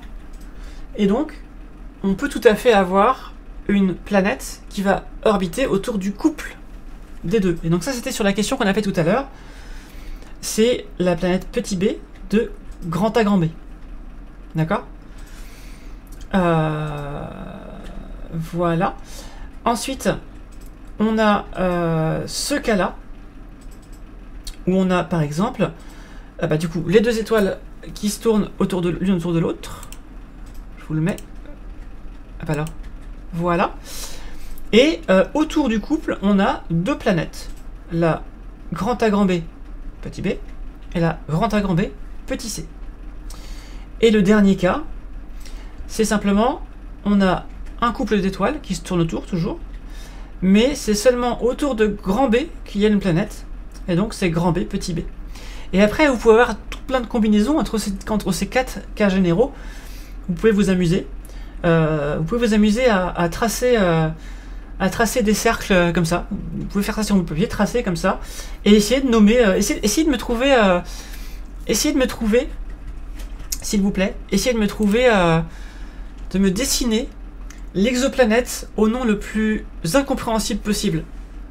En inventer une situation en combinant ça, je sais pas, en faisant des planètes doubles autour d'étoiles doubles qui sont elles-mêmes autour d'étoiles triples. Enfin, essayez de me trouver un truc comme ça. Faites-le avec le dessin fait sur papier ou sur Photoshop, n'importe quoi, avec la nomenclature et le nom complètement terrabiscoté de la planète qui tourne autour, et mettez-moi ça en commentaire sur Twitter. S'il vous plaît. S'il vous plaît, faites ça pour moi. Et on peut appeler ça le hashtag exoplanète naming challenge. Voilà, à vous de jouer. À vous de jouer. Et moi je le reposte. J'ai téléchargé je vais télécharger l'image comme ça. Comme ça vous pourrez. Je pourrais faire un tweet aussi. Mais ça va être cool. Ça va être cool. Voilà, donc j'espère que c'est plus clair du coup la nomenclature. Et on passe à la suite. Autour de quelle étoile se trouvent les exoplanètes les plus proches de nous? Est-ce que c'est Alpha Centauri C, donc Proxima Centauri? Est-ce que c'est Gliese 357? Est-ce que c'est Wolf 359? Ou est-ce que c'est Tau, la constellation de la baleine? Tau, c'est la Tauième étoile, en termes de luminosité. Oui, le problème à trois corps, je connais le livre aussi, qui est trop bien. Et je vous laisse réfléchir. Alors, liste exoplanète.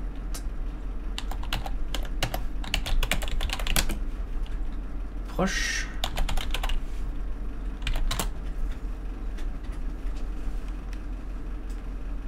Ah merde alors. Attendez.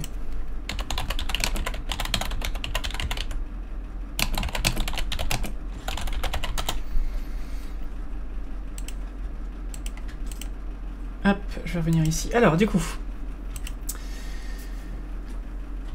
c'était Alpha Centauri C. Effectivement, la plus proche planète de nous n'est qu'à 4 années-lumière. Eh oui. Alors, si vous avez lu Le problème à trois corps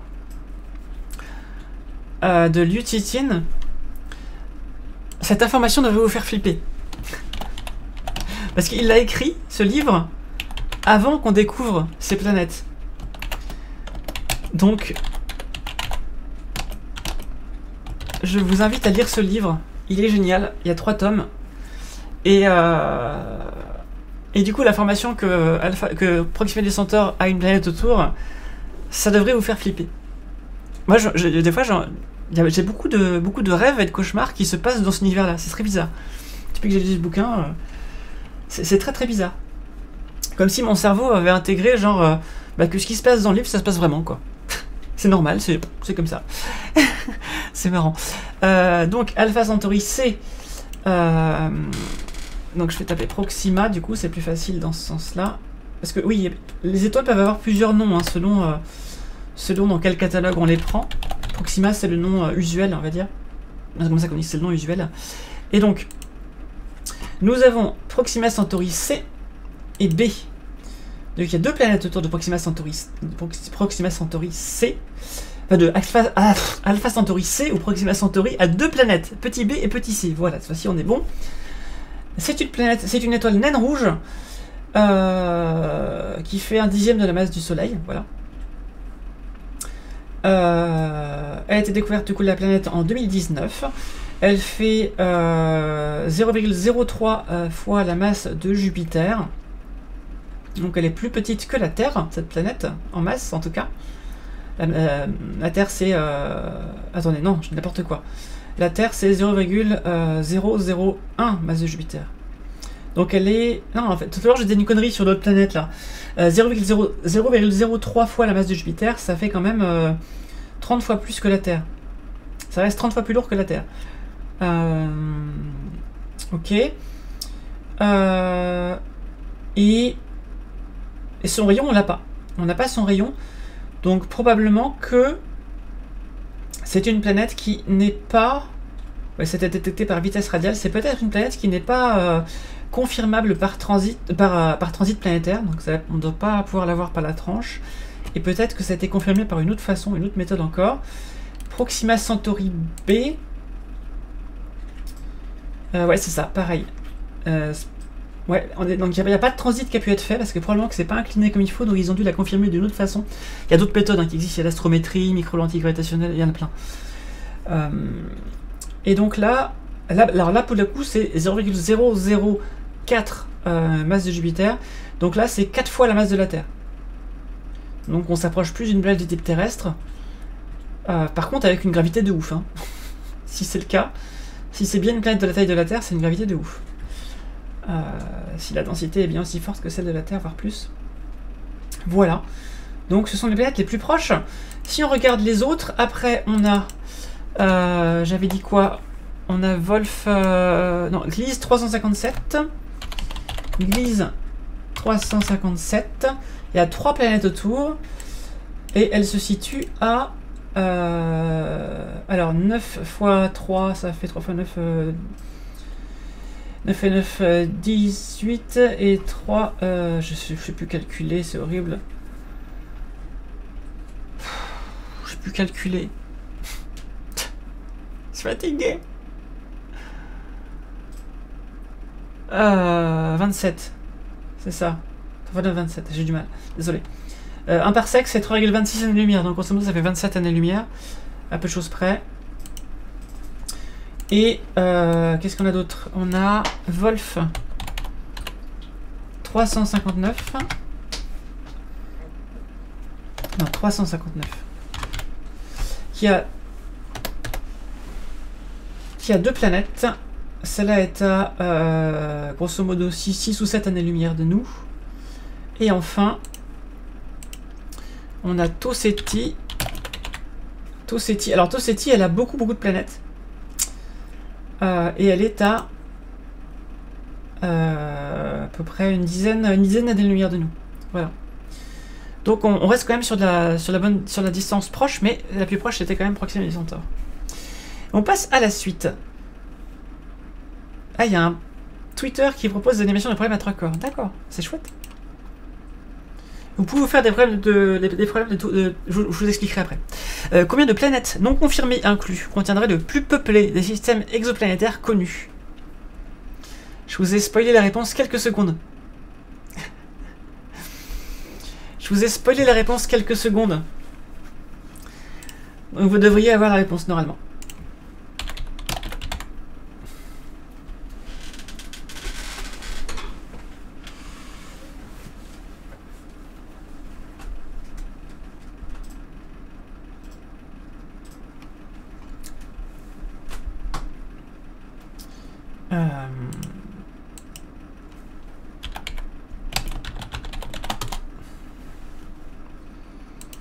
Je vais vous spoiler la réponse.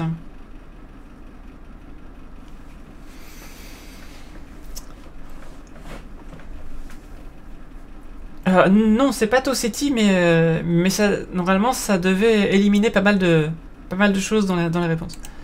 C'était 9. Toseti en a 7, je crois. Si je recompte bien. Toseti, alors Toseti, elle en a, si on tient compte de toutes les planètes, y compris les candidats, ça fait 1, 2, 3, 4, 5, 6, 7, 8. Et le jackpot revient à l'étoile du catalogue HD, numéro 10180, et il y a 1, 2, 3, 4, 5, 6, 7, 8, 9 planètes autour. Voilà, dont une partie qui n'est pas confirmée, bien sûr, mais ça n'empêche que ça fait quand même beaucoup. Et on a un peu de tout. Alors, oui, alors c'est un petit peu triché. Parce que, vous voyez là, celle qui fait 64 masse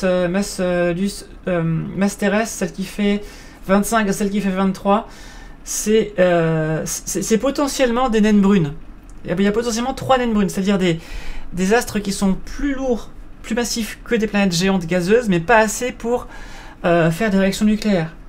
C'est-à-dire qu'ils sont assez massifs pour briller par elles-mêmes en infrarouge, suffisamment forts pour être considérés comme une presque étoile, mais pas suffisamment pour ne pas avoir de réaction nucléaire. Donc, mais ça, après, c'est artificiel. Hein. La limite entre planètes géantes et naines brunes, c'est tout à fait artificiel, parce que les planètes géantes rayonnent en infrarouge aussi, c'est juste qu'elles rayonnent un peu moins fort que les naines brunes, on a mis une limite arbitraire.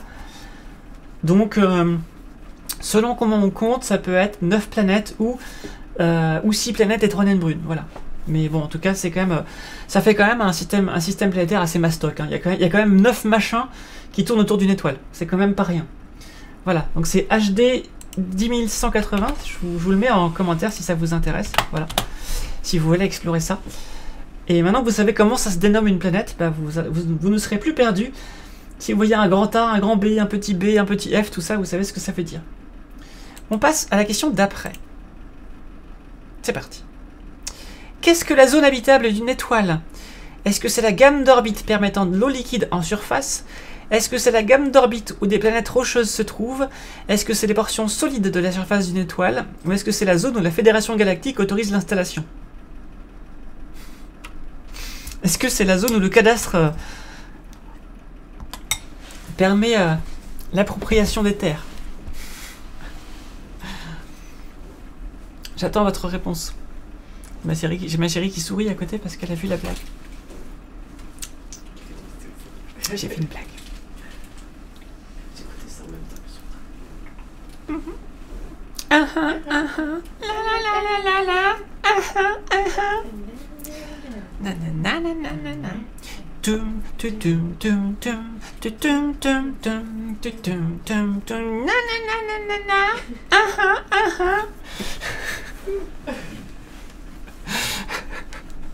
Pardon. Offspring sort de ce corps. C'est bien la gamme d'orbites permettant l'eau liquide de se trouver en surface de la planète, à condition d'avoir une atmosphère, bien sûr, et de pouvoir d'être assez massif pour la retenir, et d'avoir de l'eau de base sur la planète, parce que s'il n'y a pas de H2O, c'est mort. Mais si la planète est assez massive pour avoir une atmosphère, et il y a du H2O qui traîne sur la planète, ce H2O peut alors, si la pression est suffisante dans cette atmosphère, bien sûr, peut alors être liquide, puisque la température, qui est fortement influencée par la lumière de l'étoile, sera ni trop forte, donc pour que tout parte en gaz, ni trop faible pour que tout parte en glace. Voilà. C'est assez vague comme notion de la zone habitable, parce que ça dépend de beaucoup plus de choses que juste la température de l'étoile. Souvenez-vous, pour les naines rouges, ça dépend aussi de l'activité de l'étoile. Si la planète se prend des flares dans tous les sens, tous les 4 matins, pas sûr que l'eau reste liquide de façon continue. Et puis, il faut qu'il y ait la bonne pression dans l'atmosphère. Il faut qu'il y ait de l'eau à la surface, comme je disais.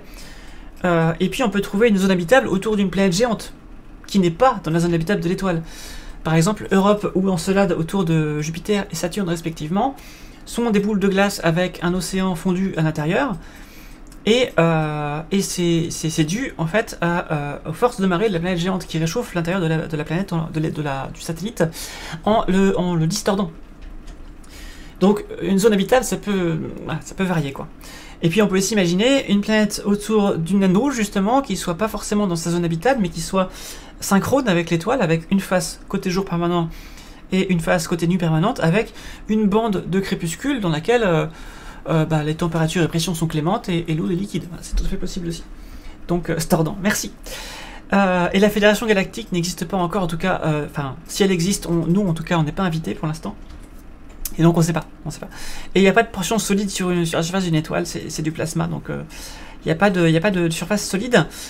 Les gaines d'orbite où se trouvent les planètes rocheuses, c'est ce qu'on appelle les zones intérieures. Mais en fait, les planètes se forment par zone autour d'une étoile, comme je vous ai dit. La glace se forme plutôt loin de l'étoile, et roches et métaux, comme c'est très lourd, ça se forme plutôt près de l'étoile, et comme de toute façon ça résiste à la chaleur, ça fait bien des cailloux à cet endroit-là. Et donc forcément, planète rocheuse plus proche, planète gazeuse plus loin, mais après ça migre, souvenez-vous, et ça migre de par la formation des planètes. Si ça dure longtemps, ça peut finir par migrer. Et puis, il peut aussi y avoir des interactions entre les planètes qui vont, comme Uranus et Neptune, qui sont échangés leurs orbites, par exemple. Il peut y avoir des planètes qui sont valdinguées par-ci par-là, par des déplacements de planètes géantes, etc. Donc, l'endroit où les planètes se forment, c'est une chose, mais l'endroit où ils finissent, c'est une autre. Camille, future présidente à vie de la Fédération Galactique, je vote pour. Pour l'instant, je suis présidente de notre Fédération Galactique ici, puisque le Discord, que je remets ici, s'appelle la Fédération Galactique, quand même. C'est-à-dire, s'il vous plaît, suivez la chaîne Twitch si ce n'est pas déjà fait, abonnez-vous à la chaîne YouTube si ce n'est pas déjà fait, et venez sur le Discord si ce n'est pas déjà fait, voilà. Parce que du coup, comme ça, vous serez plus à même de savoir quand les streams commencent. Question numéro 19. Quelle technique permet de masquer la lumière d'une étoile pour révéler ses planètes? Est-ce que c'est la photo-occultographie? Est-ce que c'est la coronographie? Est-ce que c'est l'astéro-atténuation? Ou est-ce que c'est la spectrophotométrie?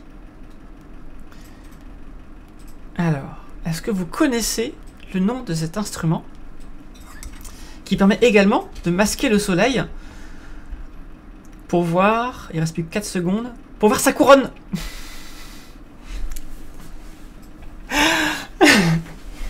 La frustration. Je vous donne l'indice, le master indice à 4 secondes avant la fin de la réponse.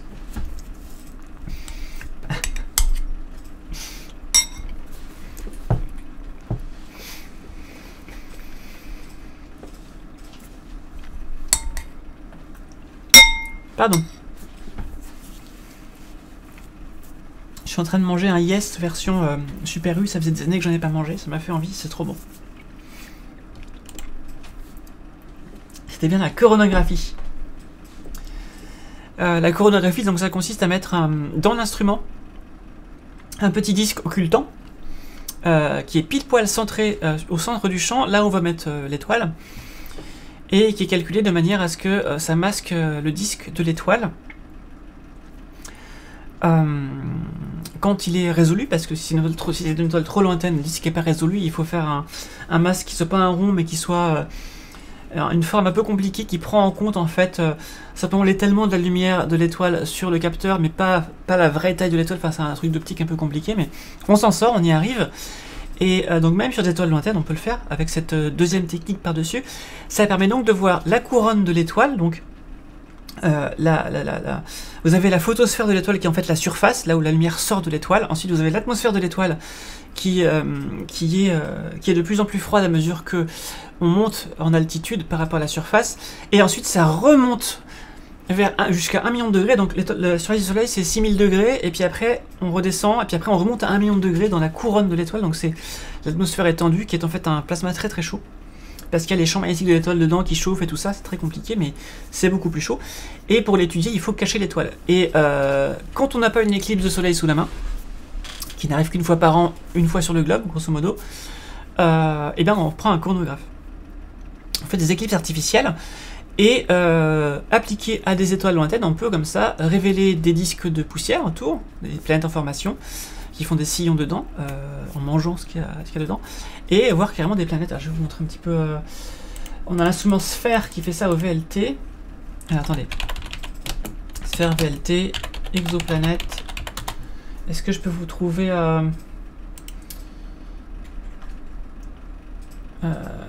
est-ce que je peux trouver ça en GIF? Image. Je cherche, voilà, ça c'est pas mal ça, non? Voilà, ça c'est pas mal. Celui-là c'est encore mieux. Je peux pas avoir en GIF. Attends, si je mets animated, normalement je devrais pouvoir vous trouver ça. Non.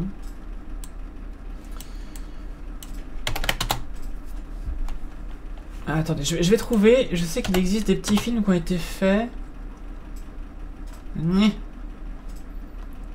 Je ne trouve pas ce que je veux.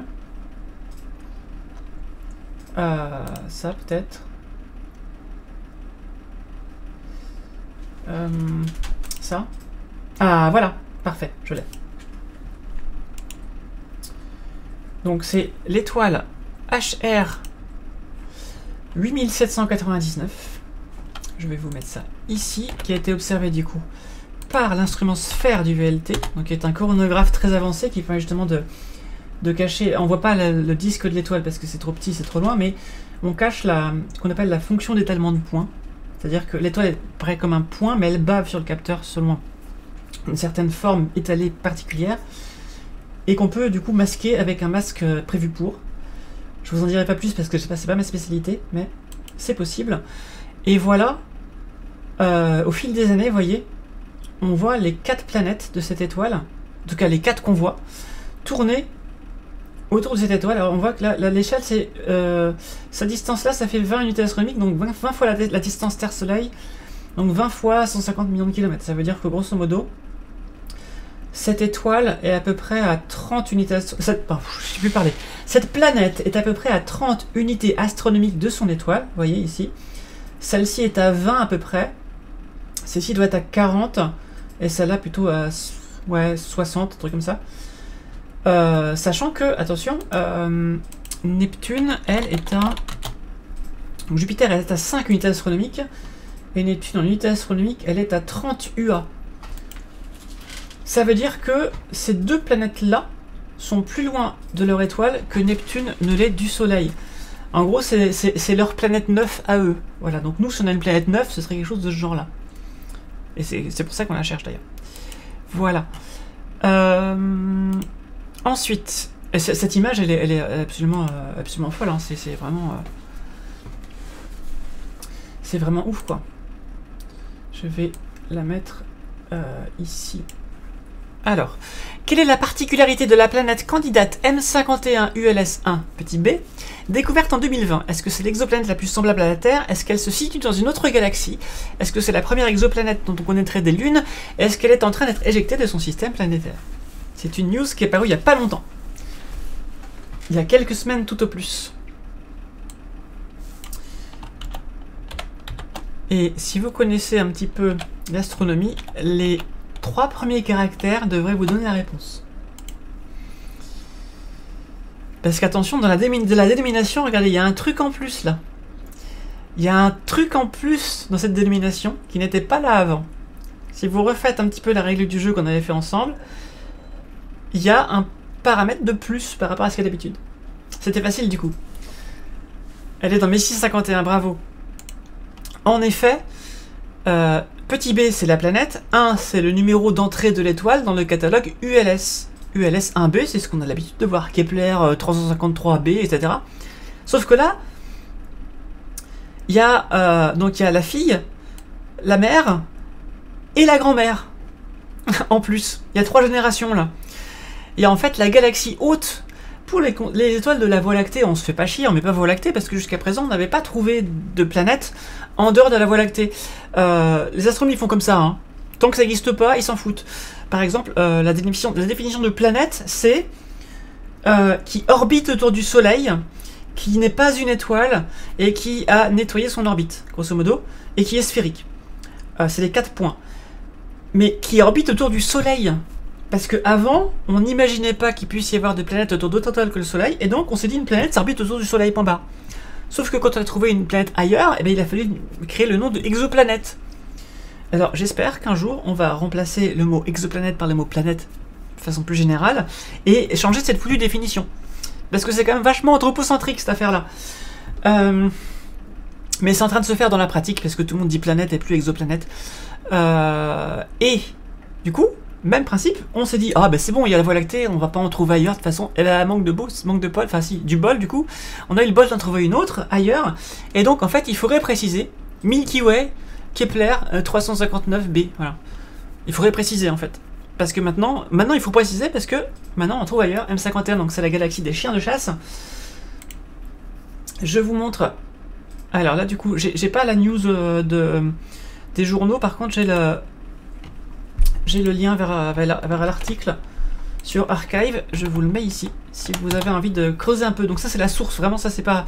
D'habitude je vous montre l'article de journal à vulgariser, mais là il y a la source directement. Ça vous évitera de la chercher. Et donc ça a été détecté avec un télescope à rayon X. Télescope à rayon X, et donc ils ont observé un transit planétaire sur une étoile dans la galaxie M51, mais pas en lumière visible, en rayon X. Et c'est pour ça que ça marche, c'est parce que les rayons X sont très énergétiques, et on les voit de très très loin, à plusieurs millions d'années-lumière de distance. Et donc si la planète passe devant, ça va faire une baisse de lumière qu'on va voir même si c'est très très loin. Si c'était en lumière visible, ce serait impossible, puisque la lumière de l'étoile particulière ne nous parviendrait pas déjà, et puis la base de lumière serait trop faible.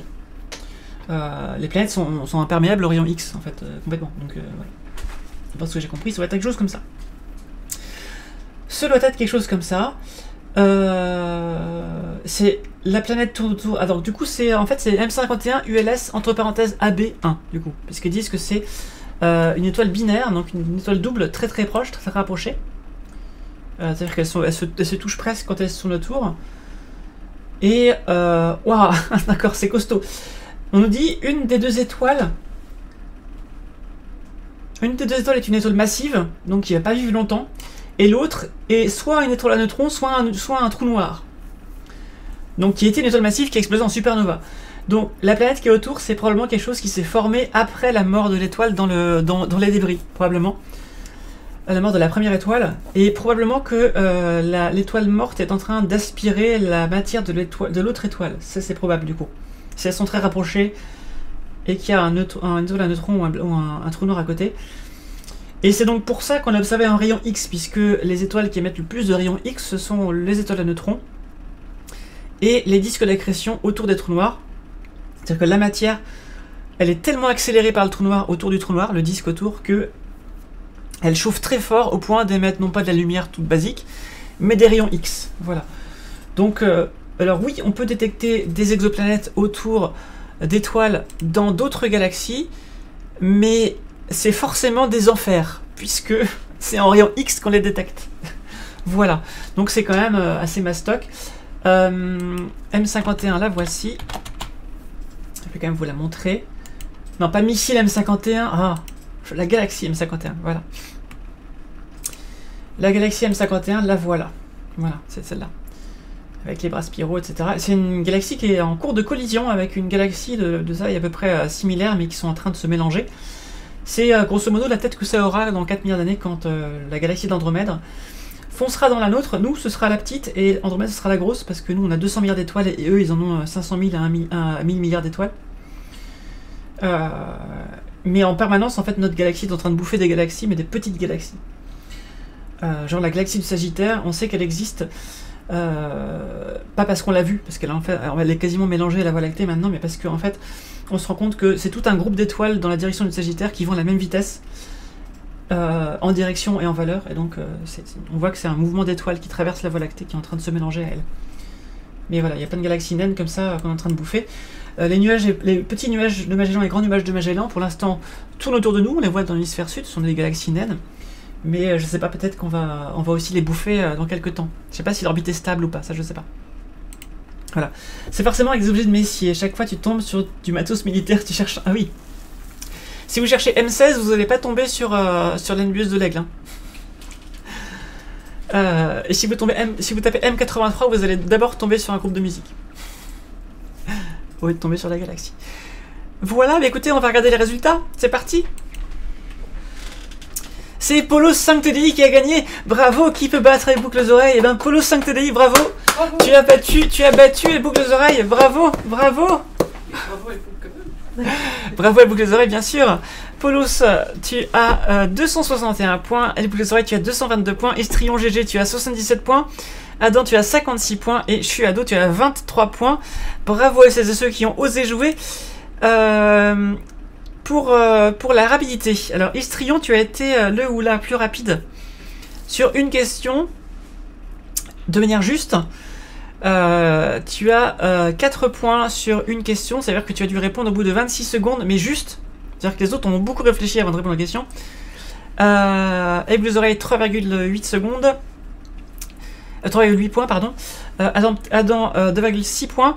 Alors, c'est Polo 5 TDI qui a répondu le plus rapidement ever à une question, sauf que c'était faux. Il a répondu en 5 secondes, et donc il a eu moins 25 points. Boum. Mais il est quand même deuxième, il est quand même premier, c'est ça qui est fou. Pas étonnant qu'elle boucle d'oreille gagne, moi je dis. Bah, je sais pas, mais quand même, bravo à vous. Voilà, et bien écoutez, sur YouTube, j'espère que ça vous a plu. Venez en live, venez nous voir en live, voilà, venez nous voir en live, c'est plus rigolo en vrai. Venez essayer de battre les boucles oreilles. Et donc maintenant, attendez, il faut que je change. S'il vous plaît. Qui peut battre Polos 5 TDI? Voilà. Qui peut battre Polo 5 TDI? Voilà, qui peut battre Polo 5 TDI? C'est pour samedi prochain. Voilà, et je vous dis à bientôt sur YouTube, à tout de suite dans le chat pour la suite de la soirée. Merci beaucoup, Joanne F89, d'avoir suivi la chaîne.